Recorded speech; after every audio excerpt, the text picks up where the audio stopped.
প্রথম কথা হচ্ছে যে এই মুহররম মাসটাকে আল্লাহ পাক নিজের মাস বলছেন, এটাই ফজিলত বোঝানোর জন্য যথেষ্ট। তার মধ্যে এই দিনে, এই মাসে আবার একটা দিন আছে আল্লাহ পাক পুরো জাতির তওবা কবুল করেছে। আবার আমরা জানলাম এই দিনে আল্লাহ রাব্বুল আলামিন আশুরার দিনে মুসা আলাইহিস সালাম বনু ইসরাঈলকে নাজাত দিয়েছেন, ফেরাউন এবং তার দলকে ডুবিয়ে ফেলেছে। মূল কথা এখানে ফেরাউন কে ছিল এখান থেকে ভালো করে বুঝবেন। ফেরাউন শুধু একটা ব্যক্তির নাম না, এটা হচ্ছে একটা পদের নাম, রাষ্ট্রীয় পদ। যেমন ফেরো আমরা বলি, ওই ব্যক্তির নাম ছিল রেমেসিস, রেমেসিস 2। এর আগেও একটা রেমেসিস চলে গেছে। এখন আশুরার এই ঘটনাটা নিঃসন্দেহে কিয়ামত পর্যন্ত থাকবে, তা থাকবে না, প্রতি বছর ঘুরে ঘুরে আসবে। তাহলে প্রতি বছর ঘুরে ঘুরে আসা, এত তীব্র একটা বার্তা দেয়া, আমাদের তো চিন্তার খোরাক থাকার কথা ছিল এখানে। তা আমরা বিষয়টাকে তাজিয়া মিছিল করা, রাস্তাঘাটে ইমাম হুসাইন রাদিয়াল্লাহু আনহুর কল্পিত কিছু কবর, মূর্তি, এগুলো দিয়ে শোডাউন করা, বুক চাপড়ানো, মাতম করা, এগুলোর সাথে সম্পৃক্ত করে ফেলেছে এবং মিডিয়া সেভাবে হাইলাইট করছে বিষয়গুলো যেন এটা এরকমই ঘটনা। অথচ আসলে এর যে মূল তাৎপর্য, ইতিহাসটা হারাই যাচ্ছে, মূল আলোচনাটা হারাই যাচ্ছে। মূল আলোচনাটা করলেও বুঝতে এখন মানুষের সময় লাগবে, এটা এতদূর পর্যন্ত হারাই গেছে। কিন্তু আলোচনাগুলো আসাও দরকার। এই জন্যই এই দুইটা পয়েন্টে আমি কথা বলবো আর কি আজকে ইনশাআল্লাহ। ফেরাউন এটা রাষ্ট্রীয় একটা পদের নাম। ফেরাউনের কথা, মুসা আলাইহিস সালামের কথা আল কোরআনের পাতায় পাতায় পাবেন আপনি। আমার জানা মতে মোটামুটি ভাবে 146টা জায়গাতে, এরও বেশি, মুসা আলাইহিস সালাম এবং ফেরাউনের ঘটনা আছে, বারবার রিপিট করা হচ্ছে। এই কোরআনুল কারীমের মধ্যে 6236টা আয়াত আছে, 6236টা আয়াত আছে এবং একটা অংশে আছে তাওহীদ, একটা অংশে আছে ইতিহাস, একটা অংশে আছে আহকাম, হুকুম, আহকাম, বিধিবিধান। ইতিহাসের একটা বড় অংশ জুড়েই মুসা এবং ফেরাউন, মুসা এবং ফেরাউন, মুসা এবং ফেরাউন। একটা কথা আল্লাহর বান্দাদেরকে আল্লাহ পাক এতবার করে কেন বলতে চাচ্ছেন? তাও আবার খাস করে আমাদেরকে, এই উম্মতকে, আমাদের উম্মতের সাথে মুসা আর ফেরাউন আর মুসা আর ফেরাউনের কি সম্পর্ক? এতবার করে কেন উম্মত মুহাম্মাদীকে মুসা আলাইহিস সালামের কথা বলতে হবে, ফেরাউনের কথা বলতে? ঠিক আছে, ঘটনাটা কি এটাও ভাবার দরকার ছিল আমার। না, আমাদের ভাবনার দরজাগুলো এখন লকড। আমরা পড়তে চাই না, ভাবতে চাই না। আমরা বলতে চাই, লিখতে চাই, বেশি বলতে চাই, লিখতে চাই, পড়তে চাই না, বুঝতে চাই না, ভাবতে চাই না। একটা যে ইন্টেলেকচুয়াল থিঙ্কিং এর একটা দরজা, এই দরজাটা উন্মুক্ত করতে চাই না। ক্রিটিক্যাল থিঙ্কার্স আমাদের মধ্যে থেকে বিদায় নিচ্ছে দিন দিন। চিন্তাটা করতে হবে কোরআন থেকে, সুন্নাহ থেকে, ভাষা জ্ঞান থেকে না। বারবার বলা হচ্ছে মুসা এবং ফেরাউন, মুসা এবং ফেরাউন। কে ছিল ফেরাউন? কি করেছিল সে? তার কথা এত বার করে কেন বলতে হচ্ছে? তা কিয়ামত পর্যন্ত যে কিতাব থাকবে সেই কিতাবে বলা হচ্ছে, কিয়ামত পর্যন্ত যে কিতাব থাকবে সেই কিতাবে বারবার বলা হচ্ছে মুসা ফেরাউন, মুসা ফেরাউন, মুসা ফেরাউন। এতবার করে আমাদের কানে এই শব্দ দুটা আসছে, আমরা কিন্তু এর রুহের মধ্যে ঢুকতে পারছি, আধ্যাত্মিকতার মধ্যে ঢুকতে পারছি। ফেরাউনের ফাংশনগুলো বোঝেন। এটা একটা রাষ্ট্রীয় পদ, মানে ফেরাউন একজন রাষ্ট্রীয় রাজনৈতিক ব্যক্তিত্ব, যে সারা দুনিয়া প্রতাপশালী একজন বাদশা। আল্লাহ তাকে কি দিয়েছিলেন? ক্ষমতা। কি দিয়েছিলেন? ক্ষমতা এবং একটা লম্বা হায়াত, এবং সে এক পর্যায়ে উদ্ধত হয়ে গেল, অহংকারী হয়ে গেল। এখন আমি যে পয়েন্টগুলো বলতেছি, পয়েন্টগুলোকে খালি বৈশ্বিকভাবে এবং আঞ্চলিকভাবে মিলাবেন নিজেদের হৃদয়ের চোখের মধ্যে, হৃদয়ের চোখ দিয়েই, হৃদয়ের কান দিয়ে, হৃদয়ের চোখ দিয়ে এটাকে বৈশ্বিকভাবে মিলাবেন এবং আঞ্চলিকভাবে মিলাবেন। মিলানোর কাজটা আপনাদের, সব ধরে ধরে দিতে পারবো না। ফেরাউন একটা পদের নাম, পলিটিক্যাল পদ, রাষ্ট্রীয় ব্যক্তিত্ব, বিশ্বের সুপার পাওয়ার তার হাতে। ওই সময় বিশ্বের সবচেয়ে বড় সুপার পাওয়ারটা তার হাতে, সবচেয়ে বড় সেনাবাহিনী তার হাতে। এবং আল্লাহ তাকে ক্ষমতা দিয়ে পরীক্ষা করছে। ক্ষমতা পাওয়ার পরে সে প্রথমত অহংকারী হয়ে গেল। মিলে এরকম ক্যারেক্টারগুলো কি আছে ওয়ার্ল্ড ওয়াইড এবং আঞ্চলিকভাবে পাওয়া যায়? আচ্ছা, আমরা নাম না বলি, আপাতত বুঝে নেওয়ার চেষ্টা করি। আল্লাহ পাক তাকে পলিটিক্যাল পাওয়ার দিয়েছিলেন, লম্বা হায়াত দিয়েছেন, অনেক বড় সেনাবাহিনীর মালিক বানিয়ে দিয়েছেন, এবং আল্লাহ রাব্বুল আলামিন তাকে ক্ষমতা দিয়ে পরীক্ষা করছে। সে ক্ষমতা পাওয়ার পরে উদ্ধত হয়ে গেল, অহংকারী হয়ে গেল, শিরক করা শুরু করলো, কুফর শুরু করলো। সে আরো কি কি করতো? জনগণকে ভাগ করতো, divide and rule, divide and rule, divide and rule. প্রত্যেকটা আয়াত আছে কোরআনে, শর্ট করে বাংলা দিয়ে বলছে আপনাদের। শুধু তাই না, তার মূল ফাংশন ছিল সে বনু ইসরাইল, তারই জনগণ, তারই জাতির মানুষ, মানে তার দেশেই থাকে, তাদের উপরে সে অমানবিক নির্যাতন চালিয়েছে।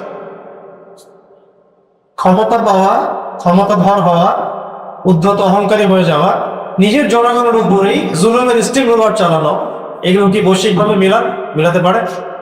আঞ্চলিকভাবে মিলাতে পারেন? এবং জনগণের উপরে এই অবর্ণনীয় জুলুম করার পরে সে জনগণকে বলতো যে আমি তো তোমাদের ভালোর জন্যই কাজ করব। ফেরাউন এই কাজ করত। ফেরাউন আসলে কি, কেন বারবার ফেরাউনের কথা বলতে হবে? জনগণের উপর অবর্ণনীয় জুলুম করার পরে সে বলতো আমি তো তোমাদের ভালোর জন্যই এই কাজটা করি, তোমাদের ইসলাম ছাড়া আমি কিছু চাই না। সে আইন রচনা করা শুরু করলো, সে বিধান দেওয়া শুরু করলো, সে জনগণকে বিভক্ত করা শুরু করলো, দুর্বলদের উপর অত্যাচার শুরু করলো, পুরো জনগণকে সে জুলুমের স্টিম রোলার চালাই দিচ্ছে জনগণের উপর, এবং জনগণকে বোঝাচ্ছে আমি তো তোমাদের ভালোর জন্যই কাজগুলো করছি। একটা পর্যায়ে সে এতটা উদ্ধত হয়ে গেল যে জনগণকে সে বলতে লাগলো যে আমার মনে হয় না যে আমি ছাড়া তোমাদের অন্য কোনো রব আছে। তার সাথে অনেক জাদুকর ছিল যারা তাকে হেল্প করতো, অর্থনীতি শাস্ত্রে দক্ষ কিছু মানুষ তার সাথে ছিল যারা খুব ধনকুপ ছিল, এবং একই সাথে জাদুকররাও তার সাথে থাকত। শুধু তাই না, তার সাথে অনেক বড় বড় মানে অনেক উঁচু লেভেলের ইঞ্জিনিয়াররাও থাকতো। দেখ ওই দিকে না যাই, কয়েকটা নাম কোরআনে আছে, কারুন, হামান, এই দুটো নাম কোরআনে আছে। এবং কারুন কিসের প্রতীক? সে হচ্ছে ধনকুবদের প্রতীক। কথা বুঝতে পারছেন? কারণ এখানে ধনকুবদের প্রতীক। কারুনের মতো বহু মানুষ তার কাছে ছিল, ফেরাউনের কাছে। হামান সুপ্রিম ইঞ্জিনিয়ার, এমন ইঞ্জিনিয়ারিং জাত যেটা এখন আমরা পাই না, কেউ পারবে না। তো যখন সে এই পর্যায়ে চিন্তা করছে যে আমার মনে হয় না যে আমি ছাড়া তোমাদের কোনো রব আছে, তো একদিন যখন মুসা আলাইহিস সালাম তাকে দাওয়াত দিচ্ছে, তো সে এই হামানকে ডেকে বলছে যে একটা উঁচু বিল্ডিং বানাও তো দেখি, একটা উঁচু বিল্ডিং বানাও, আমি একটু আসমানে উঁকি দিয়ে দেখতে চাই কোন আল্লাহর কথা মুসা বলছে। এই পর্যায় পর্যন্ত ফেরাউন চলে গেল। ভাবতে পারে আল্লাহ ক্ষমতা দিয়েছে, হায়াত লব্ধ হয়েছে, ঠিক আছে, জনগণকে শাসন করে, জনগণের উপর জুলুম করে, এবং জনগণকে বুঝায় যে আমি তোমাদের ভালোর জন্যই কাজটা করি। এক পর্যায়ে সে বললো যে আমি হচ্ছি ইলা আনা রব্বুকুমুল আ'লা, আমি তোমাদের মহান রব, আমি মনে করি না আমি ছাড়া তোমাদের কোনো রব আছে। জাদুকরদেরকে হাতের মুঠোয় রাখলো, ধনকুবদেরকে হাতের মুঠোয় রাখলো, এবং তার সেনাবাহিনীকে তো সে নিয়ন্ত্রণ করছেই, আর খাস করে কিছু মানে সুপ্রিম ইঞ্জিনিয়ার ছিল তার, যারা এমন এমন কিছু কনস্ট্রাকশন বানাতে পারতো যেটা এখন মানুষ পারে না। বলতো যে আসমানে উঁকি দিয়ে দেখতে চায় আল্লাহ কোথায়, কোন আল্লাহর কথা তুমি বলো। শুধু তাই না, তার সভা পর্ষদের মধ্যে অনেক জ্যোতিষী ছিল, তারা বললো যে একজন বাচ্চার জন্ম হতে পারে, তো সেই বাচ্চা যদি জন্ম হয় তাহলে তোমার এই সংসদ, মানে তোমার এই পার্লামেন্ট, তোমার এই সিংহাসন, এটার অস্তিত্ব থাকবে না, ধ্বংস করে ফেলবে। ঠিক আছে, সমাধান হচ্ছে সব বাচ্চাদেরকে হত্যা করো। এখন থেকে যত বাচ্চা জন্ম নিবে সব ছেলে বাচ্চাকে হত্যা করো। ইউযাববিহুনা আবনাআকুম, আর শুরু করবো ছেলে বাচ্চাদেরকে জবাই করা। ওয়ায়াস্তাহয়ুনা নিসাআকুম, মেয়েদেরকে জীবিত রাখা শুরু করো। ফেরাউন এই কাজ করেছে, ছোট বাচ্চাদেরকে হত্যা করতো আর মেয়েদেরকে জীবিত রাখতো। এত কিছু করার পর আজ এই বছরে মিলান এখন সারা ওয়ার্ল্ড ওয়াইড কারা কোথায় রক্ত ছড়াচ্ছে, বাচ্চাদেরকে হত্যা করছে, মেয়েদেরকে জীবিত রাখছে, কারা বিশ্বব্যাপী ক্ষমতার দাপট দেখাচ্ছে, অহংকারী হয়ে গেছে, কুফরি মুশরিকের মধ্যে চলে গেছে, কারা নিজেরা এখন পৃথিবীতে নিজেদেরকে ইলাহ বলে আত্মপরিচয় দিচ্ছে মানুষের সামনে। কিসের ইসলাম, কিসের ঐশী গ্রন্থ, কিসের শরীয়ত, কিসের ইসলাম, কিসের বিধান? আমরাই বিধানদাতা, আমরাই সংবিধান রচনাকারী, আমরাই আইন প্রণেতা, আমরাই অর্থনীতির বিধান দিব, আমরাই সোশ্যাল অ্যাফেয়ার্সের বিধান দিব, আমরাই বুঝবো শিল্প সংস্কৃতি বাণিজ্য অর্থনীতি কিভাবে চলবে। কিসের ঐশী গ্রন্থ? কোনো কিছুর প্রয়োজন নেই। ভাষাগুলোর মধ্যে কি মিল হয়? ভাষা এবং ক্যারেক্টারের মধ্যে অনেক মিল আছে, বৈশ্বিকভাবে আচরিতভাবে। ফেরাউন একটা কল্পিত ক্যারেক্টার না, ফেরাউনের লাশটাকে প্রিজার্ভ করা হয়েছে এই কারণে যাতে করে পরবর্তীতে যারা ফেরাউনের মতো আচরণ করবে তারা যেন এখান থেকে শিক্ষা নিতে পারে। এই জন্যই বারবার মুসা ফেরাউন কথা বলা হচ্ছে। ফেরাউন এরকম করে কাজ করছে, বাচ্চাদেরকে হত্যা করছে, মেয়েদেরকে জীবিত রাখছে। তবে এত কিছু করেও সে মুসা আলাইহিস সালামের জন্ম ঠেকাতে পারলো না। আল্লাহ রাব্বুল আলামিন এমন মহাপরিকল্পনা করলেন যে ওই যে সূরা তাওরাকে আল্লাহ পাক যেমন বলেছেন, ইন্নাহুম ইয়াকিদুনা কাইদা ওয়া আকিদু কাইদা ওয়া মাকারা আল্লাহ আল্লাহু খায়রুল মাকিরিন। যে মুসা আলাইহিস সালামকে হত্যা করার জন্য ফেরাউন হাজার হাজার শিশুকে হত্যা করল, যে মুসা আলাইহিস সালামের দুনিয়াতে আগমন ঠেকানোর জন্য সে হাজার হাজার বাচ্চাকে হত্যা করেছে, জবাই করেছে, ইউযাববিহুনা আবনাআকুম, জবাই করে করে হত্যা করেছে, সেই মুসা আলাইহিস সালামকে আল্লাহ রাব্বুল আলামিন ফেরাউনের ঘরেই বড় করলেন। ওই যে ইমামুল মাহদির ঈসা ইবনে মারইয়ামের আগমন ঠেকানোর জন্য, মাহদির বাহিনীকে দমন করার জন্য, যে মুসলিমদের উত্থান ঠেকানোর জন্য, যে মানে ইসলামের খিলাফাপন্থী শরিয়াপন্থী যারা দিন ইসলামকে বৈশ্বিকভাবে বিজয় দেখতে চায়, যাদেরকে ঠেকানোর জন্য সারা বিশ্বব্যাপী এত প্রোপাগান্ডা, আল্লাহ রাব্বুল আলামিন দেখা যাবে ওদের ঘরের ভিতরেই ইমাম মাহদিকে জন্ম দিয়ে দিচ্ছে। এগুলো হচ্ছে আল্লাহ পাকের মহাপরিকল্পনা। মুসা আলাইহিস সালামকে আল্লাহ পাক ফেরাউনের ঘরেই বড় করলেন। যে হোলি ল্যান্ড এর দখল করতে যাচ্ছে, কে জানে সেই হোলি ল্যান্ডে অলরেডি ইমাম মাহদি আছে কিনা, আল্লাহ ভালো জানে।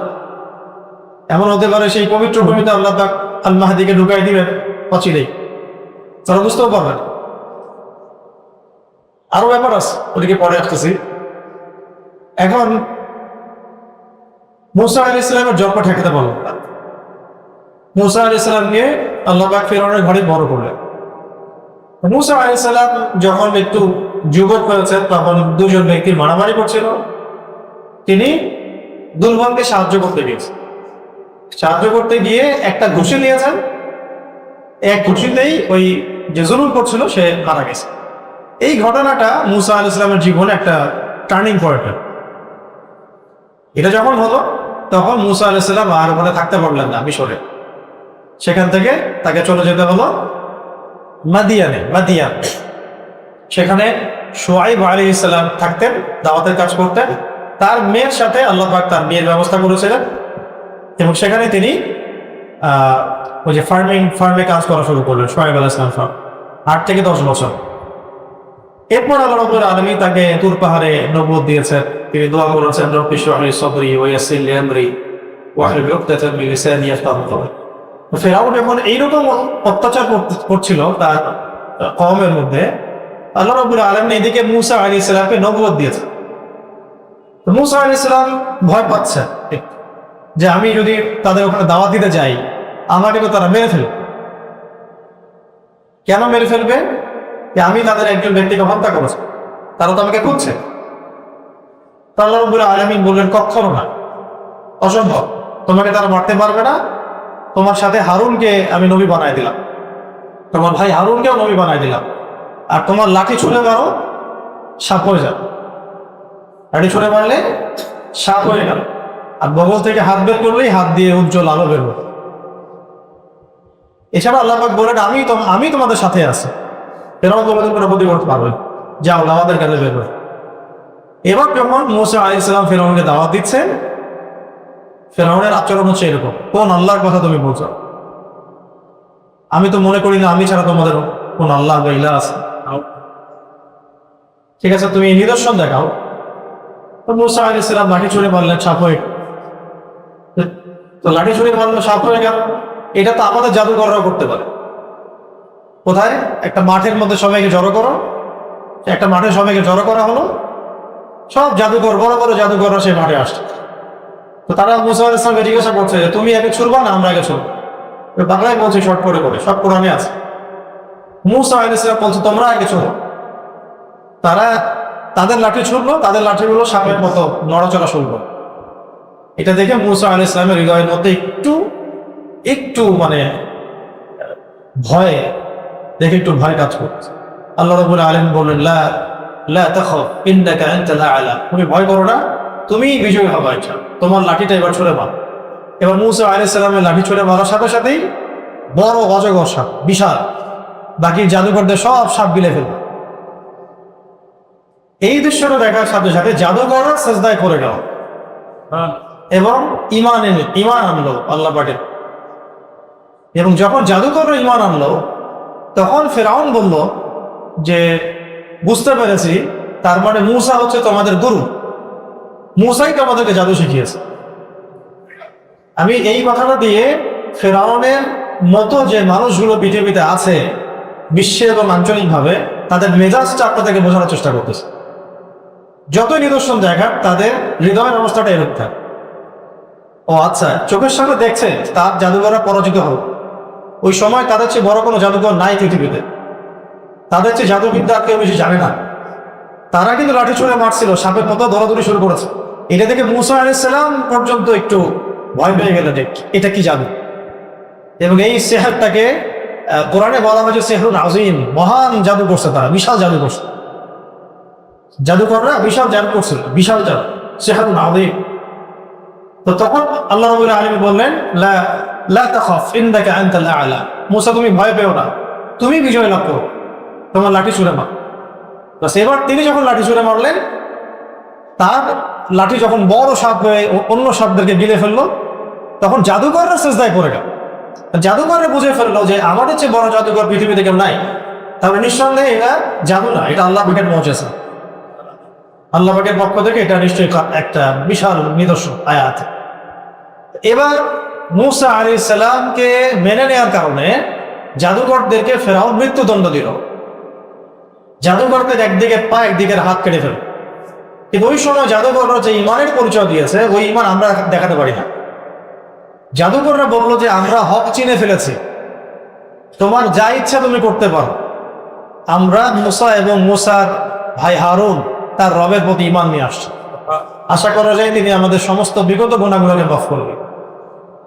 এই জাদুকরদের কথা এই কারণে আলোচনা করলাম যে তারা এক ওয়াক্ত নামাজ পড়তে পারে নাই। এই জাদুকরেরা এক ওয়াক্ত নামাজও পড়তে পারেন নাই, রোজাও রাখতে পারেনি। হয়তো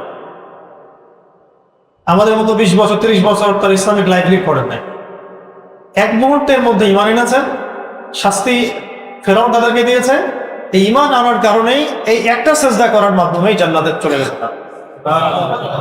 ফেরাউনের জাদুঘররা জান্নাতে, ফেরাউনের সময় জাদুঘররা জান্নাতে ইমানের কারণে। কিন্তু ফেরাও মানলো না, না ও তুমি জাদু শিখে আসছো মুসার কাছ থেকে, বুঝতে পারছো, তোমরা মুসার কাছ থেকে জাদু শিখে আসছো, ঠিক আছে। যাই হোক, এবার আল্লাহ রাব্বুল আলামিন ফেরাউনকে আরো সুযোগ দিলেন। এদিকে ফেরাউন তো তার সব জুলুম করছেই, শিরক করছে, কুফর করছে, বাচ্চাদেরকে হত্যা করা, মেয়েদেরকে জীবিত রাখা, হ্যাঁ, জনগণকে ভাগ করে ফেলা, দুর্বলদের উপর জুলুম করা, এমন কোনো জুলুম নয় সে করছে না। তার সবচেয়ে বড় জুলুম হচ্ছে সে নিজেকে আল্লাহ দাবি করছে, সে নিজেকে আল্লাহ দাবি করছে। এমন ভাবে বলছে হামান উঁচু বিল্ডিং বানাও, আমি একটু উঁকি মেরে দেখতে চাই মুসার রব কেমন। কোরআনে এভাবে বলা হয়েছে, হামান আমার জন্য উঁচু বিল্ডিং বানাও, আমি একটু দেখতে চাই উকি দিয়ে যে মুসার রব আসলে কোথায়। পিরামিডগুলোর অনেক হিস্ট্রি আছে, এগুলো পড়বে, ওদিকে আজকে যাবো না আমি আলোচনায়। তো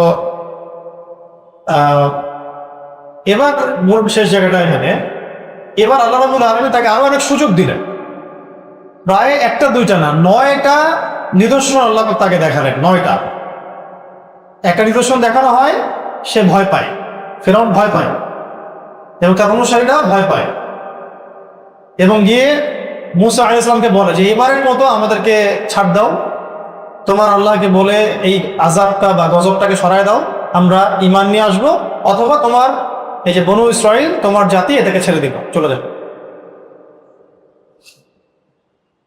তো মুসা আলাইহিস সালাম দোয়া করেন, আল্লাহ পাক আযাব উঠিয়ে নেয়, আবার শয়তানি শুরু করে। একবার হলো ফড়িং এর আযাব, সব জায়গায় ফড়িং আর ফড়িং, পঙ্গপাল। একবার আসলে উকুনের আযাব, উকুনের যন্ত্রণায় বাঁচতে পারে না। একবার হচ্ছে ব্যাঙের আযাব, ব্যাঙের যন্ত্রণায় বাঁচতে পারে না। একটার পর একটা, একটার পর একটা। একবার আসলো যে ওই নীলনদ থেকে শুরু করে মিশরের যত জলাশয় সব রক্ত হয়ে গেল, রক্ত লাল, পানি খাওয়ার উপযোগী নেই। একবার মহামারী আসলো, ঘরে ঘরে মহামারী। এইভাবে একটা একটা না, 9টা আযাব আল্লাহ রাব্বুল আলামিন তাদেরকে এইভাবে পরীক্ষা, একটা দুইটা না, প্রত্যেকবার তার বক্তব্য এটাই, এইবারের মতো দয়া করে সরায় নাও, বনু ইসরাইলকে ছেড়ে দিব, তোমার দাওয়াতও কবুল করে। যখনই মুসা আলাইহিস সালাম দোয়া করে, আযাব চলে যায়, সে আর তার জায়গায় ঠিক থাকে। চরিত্রগুলোকে মিলাবে, ফেরাউনদের চরিত্রগুলো কেমন হয়, বৈশ্বিকভাবেও আঞ্চলিকভাবে। আর এবার সর্বশেষ কি, যখন সর্বশেষ ঘরে ঘরে মহামারী ঢুকে পড়ছে এবং ফেরাউনের ছেলেও পর্যন্ত মারা যাচ্ছে, তখন এবার ওই রাজ্য পরিষদে যারা ছিল সবচেয়ে বড় বড় কাফেররা, তারা মিলে পরামর্শ করলো যে এবার আর বনু ইসরাইলকে আর মুসাকে কোনো সুযোগ দেওয়া যাবে, এবার এদেরকে সব সমূলে এদেরকে মেরে ফেলবো, তাহলে আমাদের পুরো জাতি কলঙ্ক মুক্ত হয়ে যাবে, সারা বিশ্ব থেকে মুসলিম ইসলাম সবগুলোকে মিটাই ফেলবো, তাহলে বিশ্বটা পবিত্র হয়ে যাবে। ফেরাউনের ভাবটা এরকম, বৈশ্বিক ফেরাউনের ভাবটা এরকম। এইদিকে তারা তো দুর্বল, বনু ইসরাইল তো দুর্বল। মুসা আলাইহিস সালামকে তারা এইভাবে অভিযোগ করতেছে যে তুমি নবী হওয়ার আগে আমাদেরকে যেমন টর্চার করা হতো, এখনো তো এমন টর্চার করা হচ্ছে। মুসা আলাইহিস সালাম তখন জানিয়ে দিয়েছিলেন যে আল্লাহ পাক তোমাদেরকে অচিরেই বড় জায়গায় নিয়ে যাবেন ইনশাআল্লাহ, যদি তোমরা তোমাদের জায়গায় অটল থাকতে পারো। আল্লাহ পাক তোমাদেরকে অবশ্যই বিপদ থেকে বাঁচাবেন এবং তোমাদেরকে জমিনে শক্তিশালী করবেন যদি তোমরা ঠিক থাকতে পারো। ওরাই তোমায় বলতো যে তুমি আসার আগেও আমাদেরকে ফেরাউন টর্চার করতো, এখনো টর্চার করতো। শেষ ফাইনাল ব্লো হিসেবে ফেরাউন এবং তার পুরো অপশক্তি যে চেষ্টাটা করলো সেটা হলো যে তারা বনু ইসরাইলকে বললো তোমাদেরকে ছেড়ে দিলাম, যাও চলে যাও, মুসা তুমি তোমার কওমকে নিয়ে চলে যাও, দেশ থেকে বের হয়ে যাও, আর তোমাদের সাথে আমরা শত্রুতা করবো না, তোমাদের সাথে আমরা কোনো রকমের সম্পর্ক রাখবো। তো মুসা আলাইহিস সালাম তার কওমকে নিয়ে বের হয়ে যাচ্ছেন, এলাকা থেকে বের হয়ে যাচ্ছেন রাতের অন্ধকারে। রাতের বেলা তিনি পুরো বনু ইসরাইলকে নিয়ে, এখানে হাজার হাজার লক্ষ লক্ষ বনু ইসরাইলের মানুষ ছিল, দীর্ঘদিনের অত্যাচার ঘুরতেছে তার, যুগের পর যুগ, বলা যায় শতাব্দীর পর শতাব্দী, শতাব্দীর পর শতাব্দী। তো এটা তাদের জন্য একটা বিশেষ দিন, এই আশুরার দিনে, এই আশুরার দিনের এই বিশেষ দিনে আল্লাহ রাব্বুল আলামিন বনু ইসরাইল আর মুসা আলাইহিস সালামকে এই মিশর থেকে তারা বের হয়ে যাচ্ছে। বের হয়ে যেতে যেতে যেতে এক পর্যায়ে তারা যখন লোহিত সাগরের সামনে গিয়ে দাঁড়ালে, সামনে তো সাগর, বিশাল লোহিত সাগর, আর যাওয়ার কোনো জায়গা নেই, সামনে পুরো বিস্তৃত একটা লোহিত সাগর, নীলনদ না কিন্তু লোহিত সাগর। মুসা আলাইহিস সালাম আছেন, সাথে তার কওম বনু ইসরাইল, দৃশ্যটাকে একটু ভাবে। আর এইটাকেই ফেরাউন সবচেয়ে বড় সুযোগ হিসেবে নিয়ে বলে ফাইনাল ব্লো, একদম ফাইনাল একটা ব্লো দিব, এক ব্লোতে পুরো বনু ইসরাইল শেষ হয়ে যাবে। ফেরাউন তার সবচেয়ে বড় সুপার পাওয়ার নিয়ে বনু ইসরাইলের পিছনে ধাওয়া। বনু ইসরাইল কিন্তু যুদ্ধ করতে চাচ্ছে না ফেরাউনের সাথে, তারা চলে যেতে যাচ্ছে তাদের এলাকা থেকে, তার অত্যাচার থেকে বের হতে যাচ্ছে। আর ফেরাউনের কাছে বিশ্বের সবচেয়ে বড় সুপার পাওয়ার আছে, সবচেয়ে বড় সেনাবাহিনী নিয়ে সে বনু ইসরাইলকে ধাওয়া দিচ্ছে। এবার সামনে লোহিত সাগর আর পিছনে ফেরাউনের সেনাবাহিনী, এইরকম মাঝখানে রিমরক পুরা বনু ইসরাইল। এরকম সিচুয়েশনে কি হতে পারে মানুষের মনের অবস্থা, ইমানের অবস্থা, আমলের অবস্থা, তাকওয়ার অবস্থা, তাওয়াক্কুলের অবস্থা কি হতে পারে? এইরকম একটা অবস্থায় বনু ইসরাইলের কিছু মানুষ, এই জায়গাটা এত এত হৃদয় দাগ কাটার মতো একটা জায়গা, সূরা কসাস, সূরা শুআরা, বিভিন্ন জায়গায় আসছে। যদি এই অংশটুকু কেউ বুঝতে পারে, সে এই উম্মতের মধ্যে কখনো হতাশাবাদীদের অন্তর্ভুক্ত হবে না। এই অংশটুকু, এই ফেসটুকু যদি কেউ বুঝতে পারে, সামনে লোহিত সাগর, মুসা আলাইহিস সালাম আর বনু ইসরাইল, যাওয়ার কোনো জায়গা নেই। দীর্ঘ শতাব্দীর পর শতাব্দীর জুলুম থেকে তারা বের হয়েছে রাতের অন্ধকারে। একদিন দুই দিনে নয়, এটা চলেছে 10 বছর, 20 বছর, 30 বছর, 40 বছর, 100 বছর জুলুম তাদের উপরে। তাদের জন্য কত বিশেষ দিন, এটা বিশেষ মুহূর্ত, আশুরার দিন, মুহররম। আর এইটাকে সুযোগ হিসেবে নিয়েছে কাপুরুষ ফেরাও। কাপুরুষরা পিছন থেকে আক্রমণ করতেছে, আবার তার সবচেয়ে বড় সুপার পাওয়ার নিয়ে একদম ফাইনাল ব্লো দিব, পুরো সবগুলোকে শেষ করে ফেলবে। ঠিক যেমন ওয়ার্ল্ড ওয়াইড পুরো মুসলিমদেরকে মেরে শেষ করে ফেলবে, শুধু ওই মুসলিমদেরকে রাখবো যারা আমাদের পা চাটবে অথবা আমাদের বুঝানো ইসলাম বুঝবে। ফাইনাল ব্লো, একদম ফাইনাল ব্লো। এখন কিন্তু ওয়ার্ল্ড ওয়াইড কাফেররা প্রিলিমিনারি কোনো গেম খেলতেছে না আমাদের সাথে, একদম ফাইনাল ব্লোতেই তারা আছে আমাদের সাথে। এবার মুসা আলাইহিস সালামের কওমের কিছু মানুষ বলা শুরু করলো, স্বাভাবিক। যেমন কি ভাষা, কওমের মানুষ বলতেছে, ইয়া মুসা, হে মুসা, ইন্না লামুদরাকুন, আমরা তো ধরা পড়ে গেলাম, আমরা তো ধরা পড়ে গেলাম মুসা। খুব স্বাভাবিক। যেমন আমরা এখন বলি উম্মার কি হবে, চারদিকে এই অবস্থা, ভারত এইদিকে, ইসরায়েল এইদিকে, আমেরিকা ওইদিকে, কাফেররা এই শক্তিশালী, সেকুলাররা, বামরা, রামরা, নাস্তিকরা, আমরা যাবো কোথায়? ইন্না লামুদরাকুন, আমরা তো ধরা পড়ে গেছি, কোন দিকে আমাদের নাজাতের পথ কোথায়? এত ফিতনা, এত ফাসাদ, আমরা তো বেরোতে পারতেছি না। ঠিক আমাদের সাইকোলজি চিন্তা করে, ওই সময় বনু ইসরায়েলের সাইকোলজি চিন্তা করে, আমরা তো ধরা পড়ে গেলাম, মুসা কোথায় যাবো? এই সময় মুসা আলাইহিস সালামের এই যে স্টেটমেন্টটা, এই স্টেটমেন্টটা একটা মানুষের জীবন পরিবর্তন করে দেওয়ার জন্য যথেষ্ট। এই সময় মুসা আলাইহিস সালাম মুহূর্তের মধ্যেই বলে ফেললেন, কাল্লা, কশ্চিৎ কালো, কিসের ধরা পড়ে গেছি? কাল্লা, কখনো না। ইন্না মাইয়া রাব্বি সায়াহদিন, নিশ্চয়ই আমার রব আমার সাথে আছে, তিনি আমাকে পথ দেখান। কি কনফিডেন্স ভিতরে, কি তাওয়াক্কুল, কি ঈমান! চিন্তা করছেন এই জায়গাটা? সামনে সাগর, দেখা যাচ্ছে কোনো রাস্তা নাই, পুরো একটা জাতিকে নিয়ে বের হয়ে আসছি আমি, আমার সাথে আমার পুরো জাতি, একজন নবীর সাথে, আর পিছনে এত বড় সুপার পাওয়ার ধাওয়া দিচ্ছে। জাতির লোকরাই বলতেছে আমরা তো ধরা পড়ে গেছি। সিম্পল। এখানে কোনো রেভলিউশনের নামে এরকম শত শত লাখ লাখ মানুষ বলবে, কিসে নামলেন, কিসে নামাইলেন আমাদের, কিসের ইসলামী বিপ্লব, অভ্যুত্থান, আমাদের কিন্তু সুসাইড আইডেন্টি নিয়ে আসছেন। মুসা আলাইহিস সালাম বলেন, কাল্লা, কখনো না, কোশ্চিন কালেও না। ইন্না মাইয়া রাব্বি সায়াহদিন, নিশ্চয়ই আমার রব আমার সাথে আছেন, তিনি আমাকে পথ দেখান। কি আত্মবিশ্বাস! এরকম নেতা কোথায় পাবেন? এরকম নেতা কোথায়? এইরকম আত্মবিশ্বাস কার মধ্যে আছে? এইরকম তাওয়াক্কুল কার মধ্যে আছে?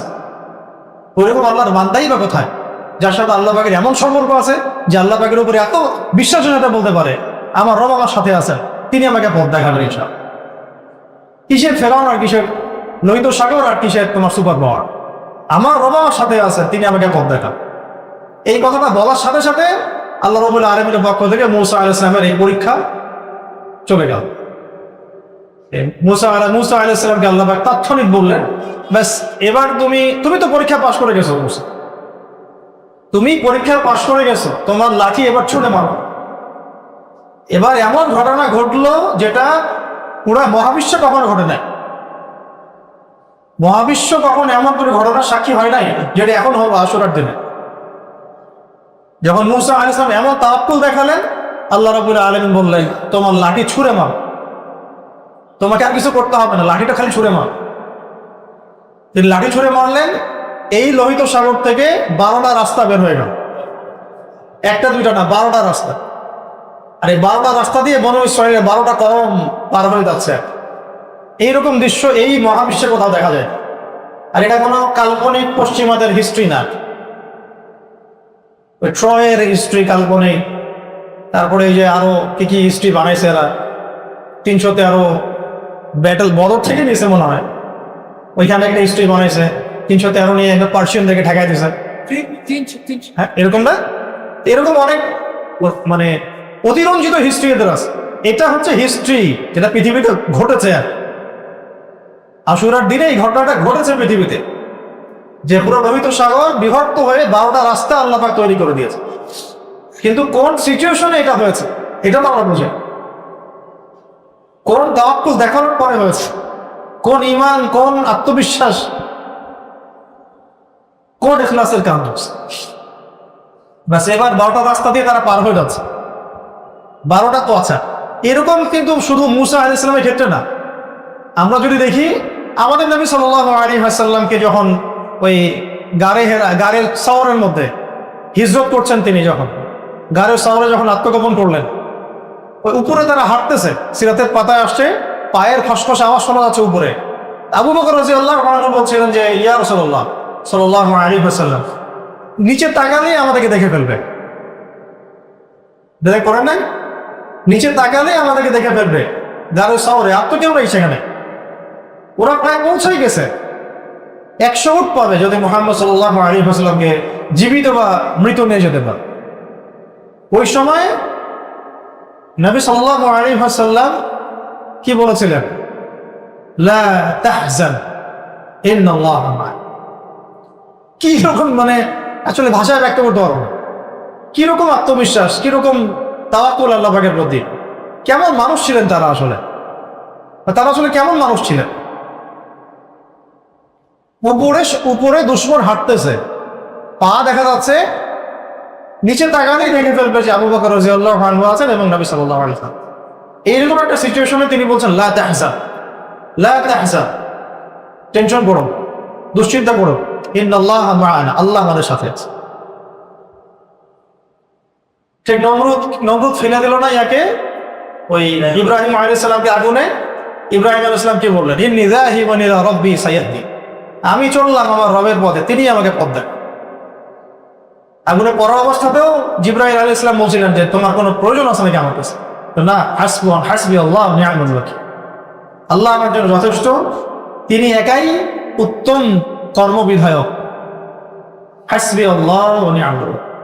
উহুদের যুদ্ধ করার পরে, উহুদের যুদ্ধে ক্ষতবিক্ষত অবস্থায় সাহাবীরা বসে আছে। এরকম সময়ে খবর আসলো যে হামরাউল আসাদে আবু সুফিয়ানের বাহিনী আবার আক্রমণ করছে। হামরাউল আসাদ থেকে আবু সুফিয়ানের বাহিনী তোমাদেরকে আবারও আক্রমণ করার জন্য আসতেছে, ভয় করো ওদেরকে। কোরআন এভাবে আসছে, ওদেরকে ভয় করো তোমরা। তো ওই ক্ষতবিক্ষত অবস্থায় সাহাবীরা বললেন হাসবুনাল্লাহু ওয়া নি'মাল ওয়াকিল, হাসবুনাল্লাহু ওয়া নি'মাল ওয়াকিল, ভয়ের কিছু নাই, আল্লাহ আমাদের জন্য যথেষ্ট। এইভাবে ইতিহাস পুনরাবৃত্তি করেছে মুমিনদের ক্ষেত্রে। এবার যখন 12টা রাস্তা হয়ে গেল, তারা তো মাশাআল্লাহ পার হয়ে যাচ্ছে, পার হয়ে গেলেন। এবার ফেরাউনের যত ক্ষমতাই থাক, সব শেষে, দিন শেষে ফেরাউনটা একটু মাথা মোটা হয়। ফেরাউনদের যত ক্ষমতাই থাক, দিন শেষে ফেরাউনরা মাথা মোটা হয়। তারা বুঝতে পারে না আসলে আল্লাহ পাকের একটা মাস্টার প্ল্যান আছে সবকিছুকে। কিন্তু ফেরাউনরা মনে করে যে তারাই প্ল্যান মেক করে, কিন্তু তারা এটা বুঝে না যে আল্লাহ পাক তাদেরকে প্ল্যানের দিকে টেনে নিয়ে আসেন। এটা ফেরাউনরা বুঝতে পারে না। এবার এই ফেরাউন এবং তার দলবল কি চিন্তা করলো যে আমরাও পার হয়ে যাই 12টা রাস্তা দিয়ে, তাই না? এবং সে অ্যাটেক দ্বারা নিল, বনু ইসরাঈলকে ধাওয়া করলো। আল্লাহ রাব্বুল আলামিন একদিনে, এক মুহূর্তের মধ্যে, একটা দিনেই তো হয়েছে না, একদিনে অল্প সময়ের মধ্যেই পুরা বিশ্বের সবচেয়ে বড় কাফেরদের সুপার পাওয়ারকে ধ্বংস করে দেয়, সমূলে ধ্বংস করে দেয়। সমূলে আল্লাহ পাক টেনে নিয়ে আসলেন তাদেরকে এই বিস্ময়কর ঘটনার দিকে, এই সবচেয়ে বড় ঐতিহাসিক ঘটনাটার দিকে আল্লাহ পাক তাদেরকে টেনে নিয়ে আসলেন। তারা ঘটনা মেক করে নাই, আল্লাহ পাক তাদেরকে ঘটনার দিকে টেনে নিয়ে আসলেন। ঠিক যেমন আজকেও এই সবচেয়ে বড় জালেম সভ্যতা যারা জায়নিস্টরা, ইহুদিরা, পশ্চিমারা, যারা পুরো বিশ্বে যত ফাসাদের মূল কারিগর, যারা বিশ্বে ইয়াজুজ আর মাজুজের মতো করে কাজ করতেছে, এরা মনে করতেছে যে সারা ওয়ার্ল্ড থেকে তারা এসে জেরুজালেম দখল করবে সারা ওয়ার্ল্ড থেকে তারা এসে বাইতুল মুকাদ্দাস সহ পুরা হোলি ল্যান্ডকে কবজা করবে, এটা ওরা মনে করে, তারা প্ল্যান মেক করতেছে। কিন্তু বাস্তবতা হচ্ছে আল্লাহ পাক তাদেরকে এই হোলি ল্যান্ডের দিকে টেনে নিয়ে আসতেছেন যাতে ওই রকম একটা বিস্ময়কর ঘটনার পুনরাবৃত্তি করা যায়, এবং সেটা হবে ওর সামনে। কারণ আমরা হাদিসে জানি যে গাছ আর পাথর কথা বলবে, ইয়া মুসলিম ইন্না ওয়ারা ইয়া মুতাআল ফাকতুলু, আমার পিছনে একজন ইহুদি লুকায় আছে, আসো তাকে হত্যা করে যাও। তার মানে বিশ্বে আরো একটা এরকম ঐতিহাসিক ঘটনার পুনরাবৃত্তি ঘটবে যেমনটা ফেরাউনদের সাথে ঘটেছে, এবং ইতিহাস ওই দিকে যাবে আস্তে আস্তে। বারবার মুসা, ফেরাউন, আশুরা, মুহররম এই কথাগুলো দিয়ে বেসিক্যালি আমাদেরকে মেসেজ দেওয়া হয় যেন আমরা ফেরাউনের মতো কোনো আচরণ না করি, এবং আমরা যেন বনু ইসরায়েলের মতো এখানে সবর করতে পারি। এরপরে বনু ইসরায়েল কি হয়েছিল সেটাও একটু আলোচনা করতে হবে, না হলে আলোচনাটা অসম্পূর্ণ থেকে যাবে। শেষ করার আগে এটা আগে একটু বুঝবেন, এখানে এখানে ফেরাউন সদল বলে যখন দূরে মরতেছে তখন ফেরাউন ঈমান আনছে। ফেরাউন তখন ঈমান আনছে, সে বলতেছে যে আমি আমানতু বিরব্বি হারুন ওয়া মূসা। ডোবার সময় যখন সে লোহিত সাগরে ডুবছে, লোহিত সাগরে যখন ডুবছে সে সদল বলে, তখন সে বলছে যে আমি মূসা এবং মূসা এবং হারুন আলাইহিস সালাম তাদের রবের প্রতি ঈমান আনলাম। কে বলছে? যতই যে নাস্তিক, রামবাম, সুশীল টুশীল, প্রগতিশীল দেখেন না আমাদের সমাজে, এরাও মরার সময় ঠিকই ঈমান আনে, নিশ্চিত ঈমান আনে। কিন্তু কোরআন বলছে তাদের অবস্থা তখন কি হয়, ফেরেশতারা তাদের পাখা দিয়ে চেহারার মধ্যে বাড়ি মারতে থাকে ওদের। সূরা মুহাম্মদ পড়লে দেবে, ওই জীবিত থাকা পর্যন্তই নাস্তিকতা, ওই সুশীলতা, ওই রাম, ওই বাম, প্রগতিশীলতা, মরার সময় সবাই মুসলিম হয়ে যায়। তখন ফেরেশতারা চেহারার উপরে বাড়ি দেয়, বলে যে তোমার শরীকদেরকে ডাকো, তোমার সেই শরীকদেরকে ডাকো যাদের তোমরা ইবাদত করতে দুনিয়া।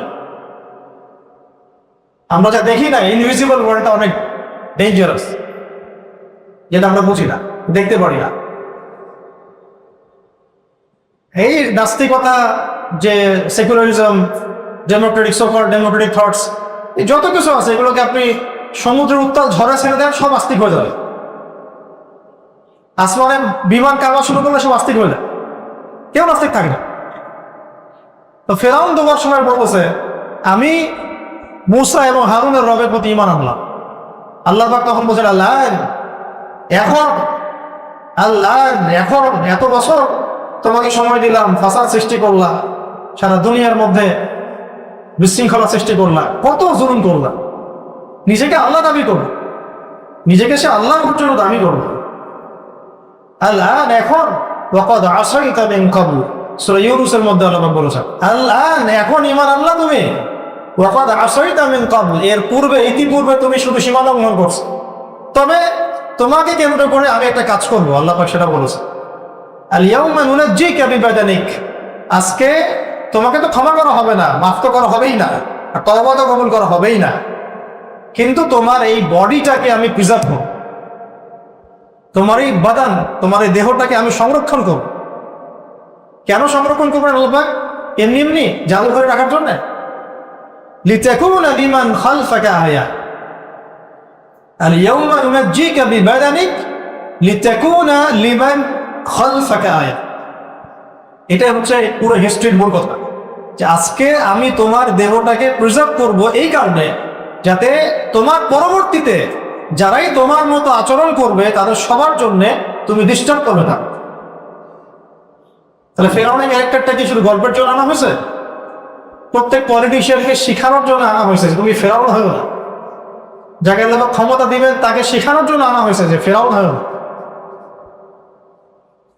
ঈশ্বর দাবি করো না, আল্লাহর জায়গায় নিজেকে দিয়ে যাওয়ার চেষ্টা করো, আল্লাহর বিধানের উপর নিজের বিধান রচনা করার চেষ্টা করিও, আল্লাহর দিনকে তাচ্ছিল্য করো না, অবজ্ঞা করো না, আল্লাহর দিনকে অস্বীকার করিও। কি জন্য আনা হয়েছে? এই কারণে লিতাকুনা লিমান খালফাকা আয়া, কিয়ামত পর্যন্ত যত মানুষ আসবে যাদের মধ্যেই এই ফেরাউনি স্বভাব থাকবে তাদের সবার জন্য এই লাশটা বা মমিটা হচ্ছে নিদর্শন। এটা আবিষ্কার হয়েছে কত বছর হইল? এই জায়নিস্ট মুভমেন্ট যখন ফর্ম করা হয়েছে তার আশপাশেই দেখবেন। এবার আল্লাহ পাক এইটাকে সংরক্ষণ করলেন লাশটাকে, সবার জন্য নিদর্শন হিসেবে, এবং ফেরাউনের এই পুরো বিশাল বাহিনীর ধ্বংস হল। কিন্তু বাস্তবতা হচ্ছে যে এই যে বনু ইসরায়েলের সামনে, বনু ইসরায়েলের চোখের সামনে ঘটনাগুলো ঘটলো, এবার ভালো করে বুঝেন, যেটা বললাম যে বনু ইসরায়েল সম্পর্কে কিছু না বুঝলে আলোচনার শেষ অংশটা অসম্পূর্ণ থাকবে। বনু ইসরায়েলের চোখের সামনে এই ঘটনা ঘটলো আশুরার দিনে, আজকের দিনে যেটা যে কওমের কথা বললাম যে পুরো কওমের তওবা আল্লাহ কবুল করেছেন।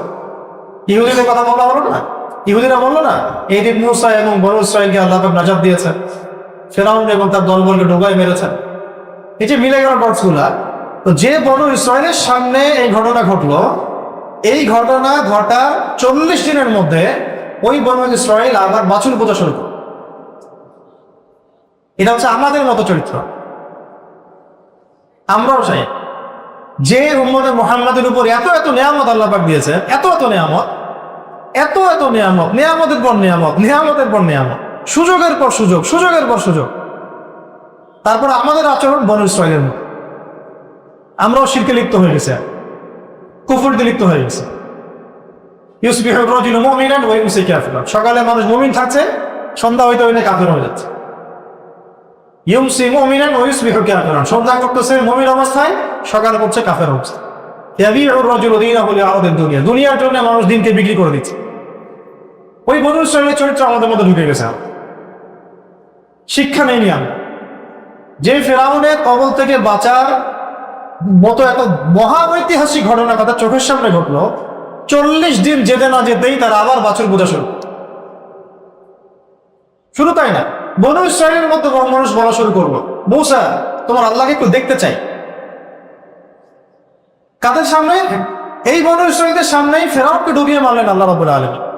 তাদেরকে আল্লাহ শক্তিশালী করলেন, দুর্বল ছিল, তাদের ছেলেদেরকে জবাহ করা হতো, মেয়েদেরকে জীবিত রাখা হতো, তাদেরকে ডিভাইড এন্ড রুলে রাখা হতো, এত জুলুম তাদের উপর করা হতো। ওরা যখন এত বড় নিদর্শন দেখলো, তারপরে 40 দিনের মধ্যেই আবার বাছুর পূজা শুরু করে দিল। মূসা আলাইহিস সালাম গিয়েছেন তাওরাত নিয়ে আসতে, এই তাওরাত আনতেই তারা বাছুর পূজা শুরু।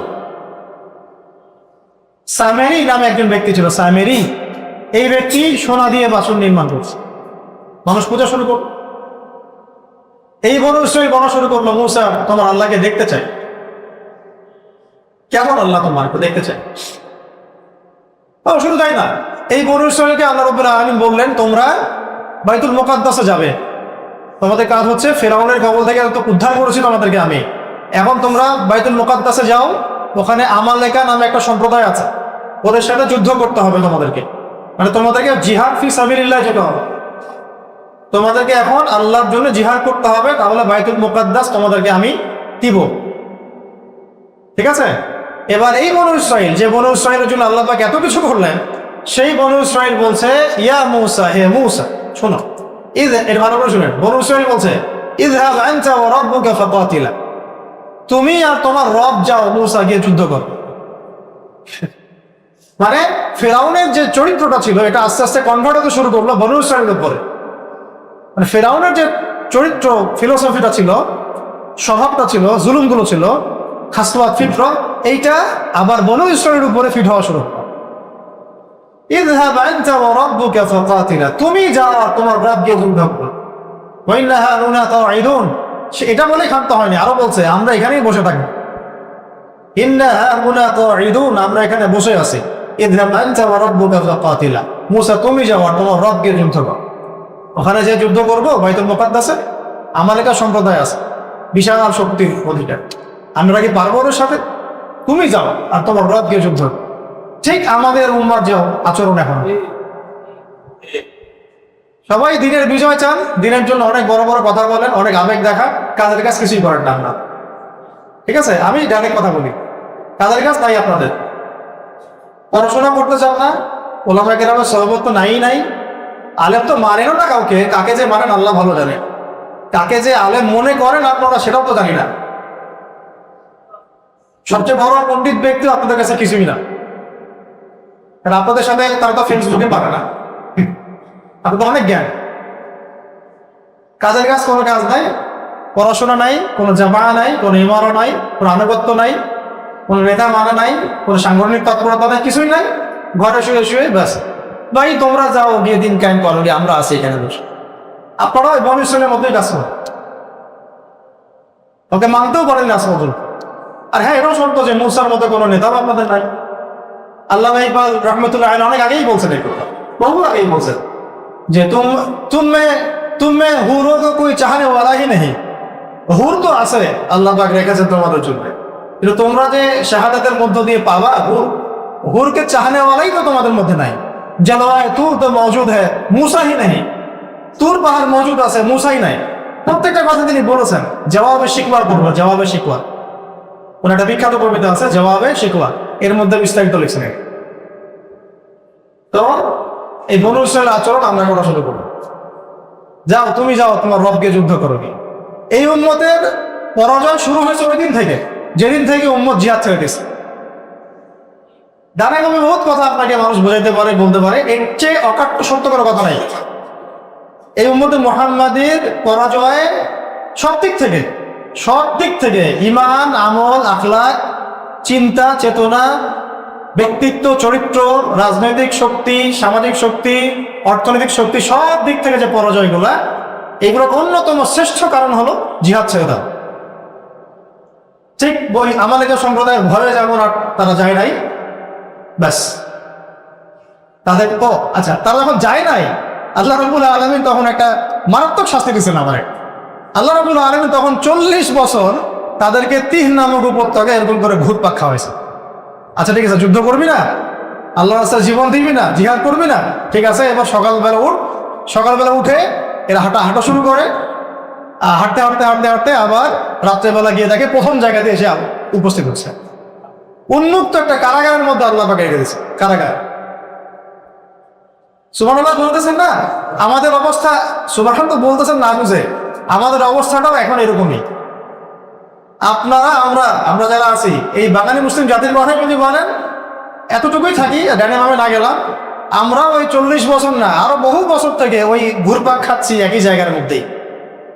উদ্ধারের কোনো রাস্তা নাই। সাফল্য, ফলাফল বা আমাদের যেটা আমরা বিজয় চাই, ওই বিজয়ের মধ্যে আমরা নাই। ঠিক আছে, 40 বছর ধরে তাদেরকে 40 বছর ধরে ঘোরানো হয়েছে। কাদের কথা বললাম? এই বনু ইসরাইলকে 40 বছর ধরে তিহ নামক উপত্যকায় এইভাবে ঘোরানো হয়েছে। কেন? কারণ তারা আল্লাহ পাকের একটা ফরজ বিধানকে অস্বীকার করে, যেটার মধ্যে তাদের সাফল্য ছিল। 40 বছর আল্লাহ শাস্তি দিলেন, আমরা ছেড়ে দিয়েছি আমাদের সেই বিধানটা, আল্লাহ পাক আমাদেরকে ঘোরাচ্ছেন গণতন্ত্রের ব্যালট বাক্সের চারপাশে। 40 বছর না, আরো 400 বছর ঘুরলাম, এখানে কোনো সাফল্য পাবেন না। আরো 400 বছর ঘুরেন, কিছুই হবে না, কিছুই না।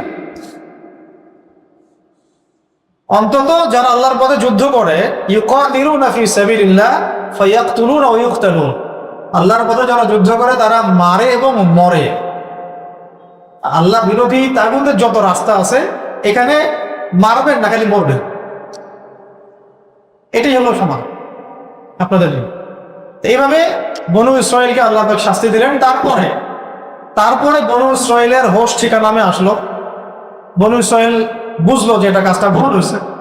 তখন আল্লাহ রাব্বুল আলামিন তাদেরকে একটা নেতা দিলেন, একজন নেতা দিলেন যার নাম তালুত।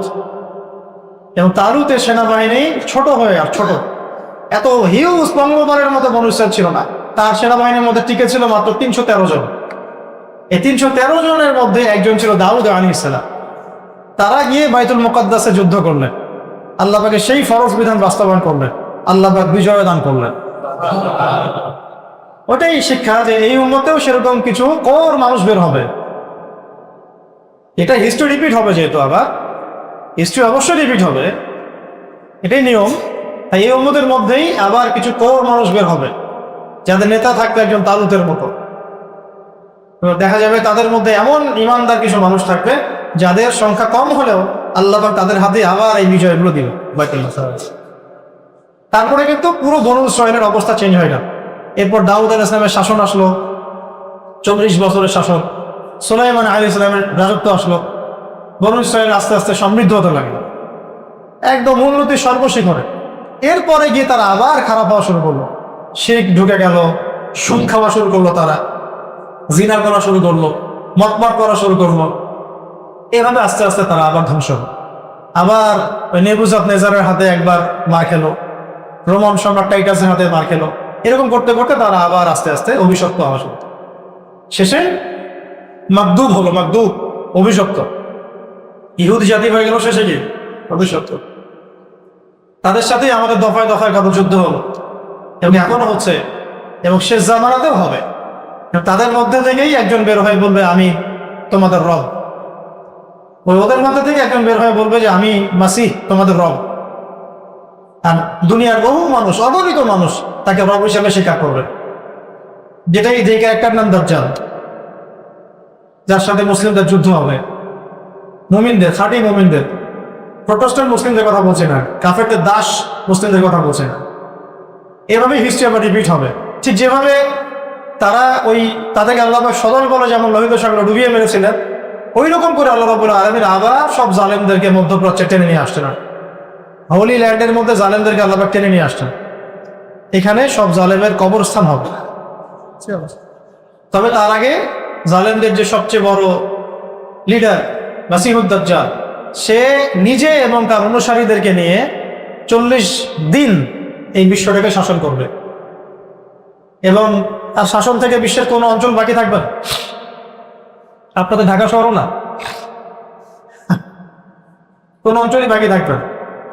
কেউ বুঝে হোক আর না বুঝে হোক তার এজেন্ট হয়ে কাজ করা শুরু করবে।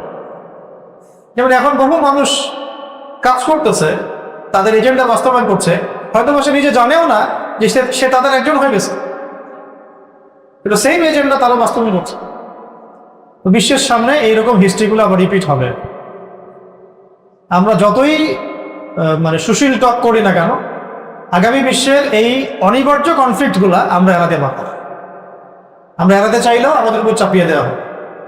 এবং বড় জালেম এখন সারা বিশ্বের যারা বড় বড় ফেরাউন, তারা চাচ্ছেই যেন বনু ইসরাইলের মতো সদল দলে মুসলিমদেরকে হত্যা করে ফেলা। অখণ্ড ভারতের হুঁশিয়ারি হোক, আর এই হোলি ল্যান্ড দখল করে এখানে গ্রেটার ইসরায়েল প্রতিষ্ঠার কথাই হোক, সবকিছুর মূল কথা একই। সবকিছুর মূল কথা এটাই যে তারা ইসলামের বিনাশ দেখতে চায় এবং মুসলিম জাতির ধ্বংস দেখতে চায়। সারা বিশ্বের শয়তানকে বিজয়ী করতে চায় এবং সেই মুসলিমদেরকে তারা জীবিত রাখতে চায় যারা ওদের পা চাটবে, ব্যাস, যারা ওদের বুঝ অনুযায়ী ইসলামকে বুঝবে, তাদেরকে তারা কোনো ক্ষতি করবে না, করতে চাইবে না।